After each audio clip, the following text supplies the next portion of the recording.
매일 성경 묵상을 돕는 해설 가이드입니다. 안녕하세요. 묵상 코치입니다. 함께 읽고 나눌 말씀은 요한복음 7장 37절에서 52절까지 말씀입니다. 예수님은 초막절 마지막 날 자신을 생수의 근원으로 선포하시고 목마른 자들을 초청하십니다. 이 믿음의 초청을 둘러싸고 무리는 또다시 두 부류로 갈라졌습니다. 어떤 사람들은 긍정적이었지만 다른 사람들은 예수님을 붙잡으려 했습니다. 37절에서 39절은 예수님의 초청입니다. 오늘 본문에 나오는 명절은 초막절입니다. 예수님께서 초막절 끝날, 곧 큰날에 사람들을 생수의 세계로 초청하십니다. 끝날, 곧 큰날이 초막절의 7째 날인지 8째 날인지에 대해서는 논란이 있습니다. 초막절의 의식은 보통 7일 동안 진행되었습니다. 그러나 8째 날은 특별한 날로서 안식일처럼 거룩하게 지켰습니다. 예수님은 예루살렘에 모인 사람들이 초막절 예식을 다 치른 후에 공개적으로 말씀하기 시작하셨습니다. 그들이 기념하고 예배했던 그 의미가 예수님 안에서 어떻게 성취되었는지를 계시하시기 위해서였습니다. 더 이상 옛 언약 하에서 이루어진 옛날 방식의 초막절 행사가 아니라 그리스도 안에서 새롭게 해석된 초막절 의미를 소개하십니다. 일단 백성들이 옛 방식으로 초막절을 지키게 한 다음에 새로운 방식의 초막절을 소개하신 것입니다. 초막절의 중요한 상징물 중 하나는 물입니다. 성전 마당에 세워진 큰 항아리를 제사장들은 실로암에서 길어온 물로 가득 채웁니다. 이를 통해 그들은 광야에서 하나님께서 자기 조상들에게 물을 공급해 주신 것을 기억했습니다. 그리고 앞으로 자신들의 삶에 물을 공급해 주실 것을 기대했습니다. 특히 초막절은 추수가 끝나는 시기와 맞물립니다. 추수가 끝난 다음 이스라엘은 물을 공급해 주신 하나님께 감사하고 앞으로도 물을 통해 풍성한 수확을 주실 것을 기대했습니다. 바로 이러한 초막절을 배경으로 예수님께서 이제 자신이 물을 공급하시겠다고 선언하십니다. 이는 자신이 성령을 주시겠다는 말입니다. 초막절의 종말론적인 성격과 물의 연결은 구약에 이미 나타납니다. 종말론적 생명과 풍성함의 상징인 물이 이제 예수님 안에서 성령으로 나타납니다. 예수님은 초막절의 종말론적 기대를 성취하시며 그의 백성에게 성령을 공급하셔서 풍성한 영적 주스를 가져오십니다. 예수님이 제자들에게 성령을 주겠다고 하신 약속은 예수님의 영광을 받으신 후 가능합니다. 영광이란 하나님이 임재하시는 것이요 하나님의 능력과 계시가 나타나는 것입니다. 요한복음에서 영광이 예수님의 십자가와 부활 그리고 승천까지 포함하는 포괄적인 의미입니다.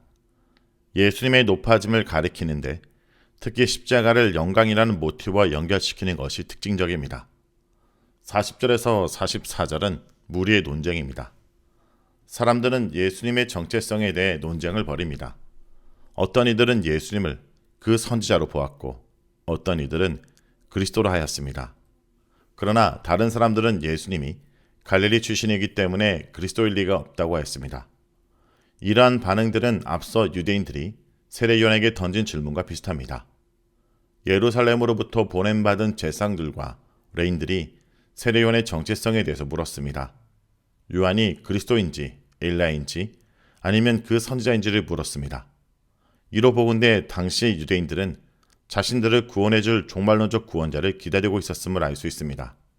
뿐만 아니라 그들은 구원자가 다윗의 후손이며 베들레헴에서 태어날 것을 알고 있었습니다. 공간복음도 이것을 증언합니다. 마태복음에 보면 헤롯은 동방박사들의 방문을 받은 후 대제사장들과 서기관들을 동원하여 예수님의 출신지를 파악합니다. 그리하여 베들레헴과 그 지경에 있는 2살 이하의 남아들을 학살한 것입니다. 예수님이 종말론적 구원자로서 복음의 메시지를 선포하시지만 사람들은 그를 알지 못합니다. 그들은 서로 쟁론합니다. 쟁론이라는 것은 분리의 뜻을 가지고 있습니다. 다시 말해 예수님의 복음 선포는 주위 사람들을 분리했습니다. 그에게 호의적인 사람과 적대적인 사람으로 나눕니다. 적대적인 사람 중에는 예수님을 체포하려는 사람들도 있었습니다. 이렇게 사람들을 분리하는 장면은 요한복음에서 특징적으로 나타납니다. 예수님의 말씀 후에 유대인들의 반응은 분리되어 나타납니다. 또한 다음 단락도 쟁론이라는 단어를 사용하지는 않지만 유대 지도자들 사이에 논쟁이 있었음을 나타냅니다. 대부분의 사내들인 공의회 회원들은 예수님에 대해 적대적인 태도를 취하지만 니고데모는 오히려 예수님에게서 호의적인 반응을 보입니다. 한편 쟁론이라는 이 단어는 바울이 교회 분쟁을 나타낼 때도 사용했습니다. 바울은 고린도 교회에게 그리스도의 몸인 교회를 분리가 없어야 된다고 권면합니다. 복음으로 하나 된 예수님의 교회는 분열이 없어야 합니다. 요약하자면 예수님의 복음은 분리, 쟁론과 관련하여 교회 밖과 교회 안에 각각 다른 결과를 낳습니다. 복음은 교회 밖의 사람들을 분리합니다. 그러나 예수님의 복음은 교회 안의 사람들이 분리되지 않게 합니다. 45절에서 52절은 유대 지도자들의 논쟁입니다. 대제사장과 바리새인들로부터 보냄받은 사람들이 빈손으로 예루살렘에 돌아옵니다. 그들은 예수님처럼 말하는 사람은 이때까지 없었다고 간탄합니다. 그들이 예수님의 말씀에 심히 놀랐다는 뜻입니다. 48절에 나오는 당국자들과 바리새인 중이라는 것은 앞에 32절에 나오는 대제사장들과 바리새인들의 다른 표현입니다. 그러나 유대 지도자들은 그들을 책망하며 율법을 모른다고 비난합니다. 49절에 표현된 저주는 구약 성경을 배경으로 합니다. 율법을 어긴 자들에게 저주를 선언하는 것은 신명기 말씀에 나와 있습니다. 그러나 사실은 대제사장들과 바리새인들 자체가 율법이 예언한 그리스도를 영접하지 않고 율법을 잘못 적용하여 예수님을 비난하고 있습니다. 이런 와중에 일전에 예수님께 왔던 니고데모는 긍정적인 인물로 묘사됩니다. 유대 지도자들 앞에서 예수님을 변호합니다. 영적 어둠으로 예수님을 알지 못했던 니고데모는 서서 예수님이라는 빛 가운데로 나아가게 됩니다. 니고데모는 율법을 가지고 분노하며 저주를 선포하는 사내들인 공의에 맞서 율법을 가지고 예수님을 변호합니다. 대부분의 사내들인 공의회 회원들이 예수님을 비난할 때 예수님을 변호한다는 것은 굉장한 일이 아닐 수 없습니다. 니고데모의 변호에도 불구하고 갈릴리 출신인 예수님은 유대 지도자들에게 철저히 외면당하십니다. 7장 초반부터 계속해서 유대인들이 예수님께 부정적인 반응을 보였다는 사실이 나열되고 있습니다. 물론 일부 긍정적 반응도 있었습니다. 그러나 대부분, 즉 형제들에게, 유대인들에게, 예루살렘 지도자들에게 예수님은 배척당하고 외면당하십니다.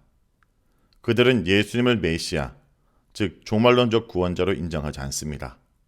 그러나 예수님은 초막절을 배경으로 자신이 종말론적 구원을 이루기 위해 오신 메시아이심을 드러내십니다. 성도 여러분, 예수님은 생수의 원천이며 목마른 자에게 생명수를 공급해 주시는 분입니다. 강야 시절 반석에서 물을 내셨던 것처럼 목마른 백성을 초청하시고 배에서 생수의 강이 흘러나오게 하십니다. 이 생명의 물은 믿는 자들이 받을 생명을 가리키며 이 약속은 오순절 성령의 임재로 성취되었습니다. 오늘 나는 성령의 충만한 가운데 영혼의 풍성함과 말씀의 부ям을 누리고 있는지 돌아보기 원합니다. 말씀을 놓고 기도하겠습니다. 주님, 누구든지 목마르거든 내게로 오라 하신 이 말씀이 오늘 우리의 영혼을 흔드는 하늘의 음성이 되게 하여 주옵소서. 주님 앞에 고백합니다. 저희는 너무나 목이 마릅니다. 사람들의 인정에 목마르고 더 많은 소유에 목마르며 채워지지 않는 미래의 불안함 속에서 갈증을 느끼며 살아왔습니다.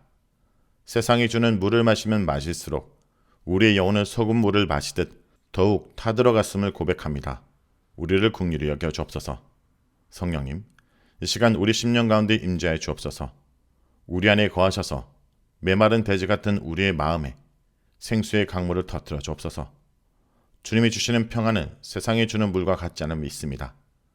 우리 상처 입은 감정을 치유하시고 굳은 생각의 틀을 깨뜨리시며 오직 예수 그리스도라는 생명의 근원에서만 얻을 수 있는 참된 만족을 경험케 하여 주옵소서. 예수의 이름으로 기도합니다. 아멘. 주께 감사하리다. 내가 주의 율례들을 지키오리니